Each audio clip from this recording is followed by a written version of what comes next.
Well, for the past number of years, I would have to say that tomatoes were the favorite thing that I grew in my garden. But in recent years, it's kind of moved more toward peppers. Peppers and tomatoes are very closely related. And so I thought we would talk a little bit about peppers today. I break them into really 4 different groups. I don't know how anyone else does it, but here we go. There are peppers that don't have any heat at all. They don't have something called capsaicin or capsaicin, depending on where you live in the world, that provide that heat. So something like a bell pepper or banana pepper may have a little bit, but not a whole lot. These just are very mild peppers. We call them sweet peppers. I have some little sweet peppers growing here in the garden as well. Then we get into the ones that have a lot of capsaicin. There's something called the Scoville scale. There was a fella back a little over 100 years ago that came up with it. It is numbered, and so we're going to start with probably the most popular pepper out there that has the capsaicin, a jalapeno. Well, these guys have, from several thousand to maybe 50,000.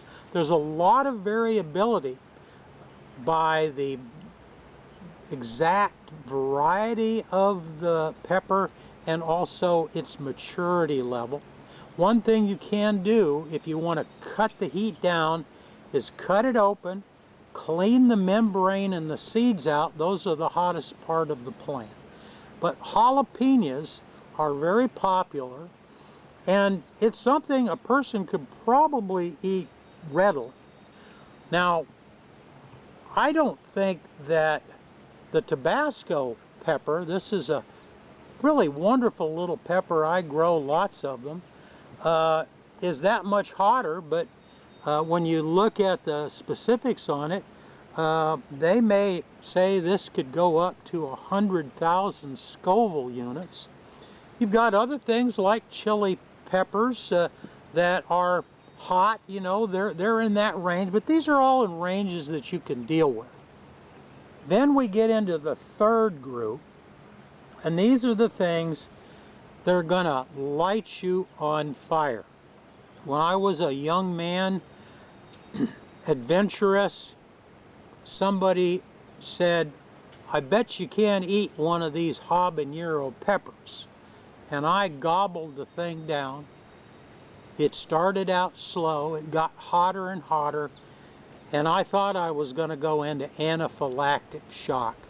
We're getting into maybe the hundreds of thousands of Scoville units on something like this. This little Sugar Rush peach that I'm growing this year is similar.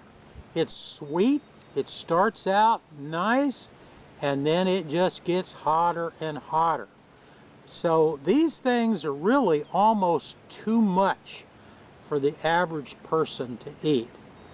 The fourth category are the ones that have names like Reaper or Dragon or Ghost or Scorpion, things like that.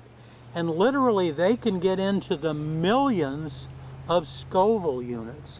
I'm trying one this year called the Trinidad Scorpion. We're growing it. I'll show you a good variety of that whenever it matures.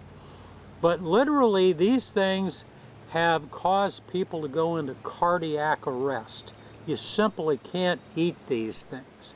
Now they might grind them up, use them in some sort of sauce where you put a drop or two in your chili or something like that.